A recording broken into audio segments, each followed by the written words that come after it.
Okay mga kaibigan, narito po tayo sa mismong tanggapan ni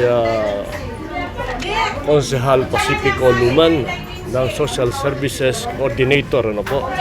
At dito po ay mga panayin po natin tungkol po sa magandang sinasagawa nila tungkol po dito sa...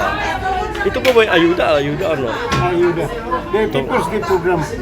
Para po sa ayuda at ating po tatanungin at kukunan po na ilang pahayag tungkol po sa mga nagaganap na ito.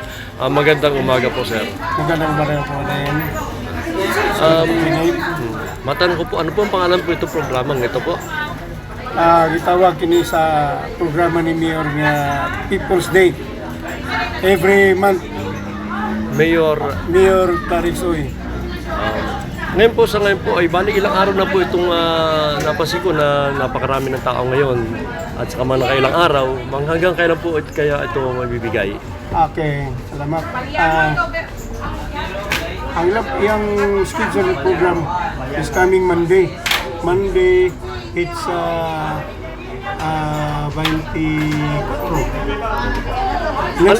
This coming month, Lunes. So, karon daghang mga tao ipakuha na daan o indigency certificate o may ipasa nila sa Lunes. Bali hanggang sa Lunes na lang po ito? Lunes sila ang ilahang programa yun. Kini karon gipakuha na daan para preparation para sa Lunes. Kaya pala maraming tao sa ngayon. Ano po? Muna nga daghang tao karon. Bali, ito po ang, ano po kaya sa palagay niyo ang pamimigay nito tungkol sa ayudang ito? Ano po? Ano po mga pamimigay? Okay. Saan? Cash assistance o financial assistance. Ano po yung rice, bigas, mga medical, mga tambal, na kay mga resita, pwede natin mo dito, Lunes, tagaan ng tambal.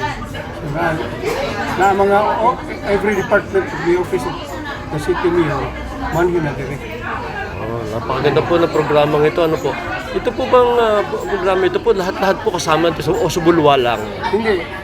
Schedule ngayong bulan na, schedule sa Bulwa. So, monthly na siya, rotation every Barangay.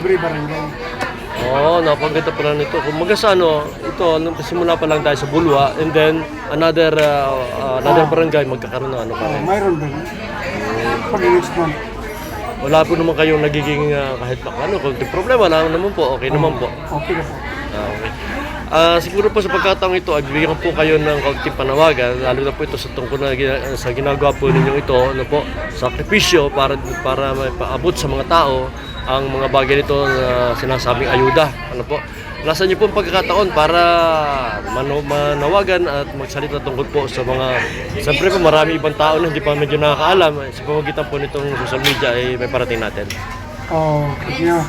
So, daghan na mga tao na nakabala na ini. Kaya sukat pa nilihat. Nangayon sila at kumiyagin at now. Karon, piliwasan na lang ni ang problema mo dito, ang ikikir is 1,003 lang. Pero nagpasalig ng senior, sumala sa Indian, nga doon ay second batch na Japan.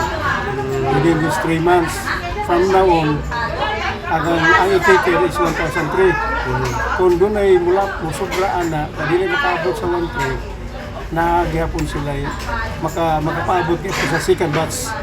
So kadtong makadawat karon sa first batch, dili na makadawat sa second batch. Kadtong wala makadawat sa first batch, dito na sa second batch o third batch. So at ang makikil ang tanong mga tao na niya sa bulo. Every family. Okay. Okay, maraming salamat po at ngayon po mga kaibigan, napakita po ng pahayag sa atin ng Konsehal Pacifico Luman po tungkol po sa mga bagay na ito po at darating po ang mga pagkataon, maaaring ito po next week na darating ay may pamimigay na, magmumudmud na itong tatawag na ayuda. Opo. Okay. Maraming salamat po. Maraming salamat.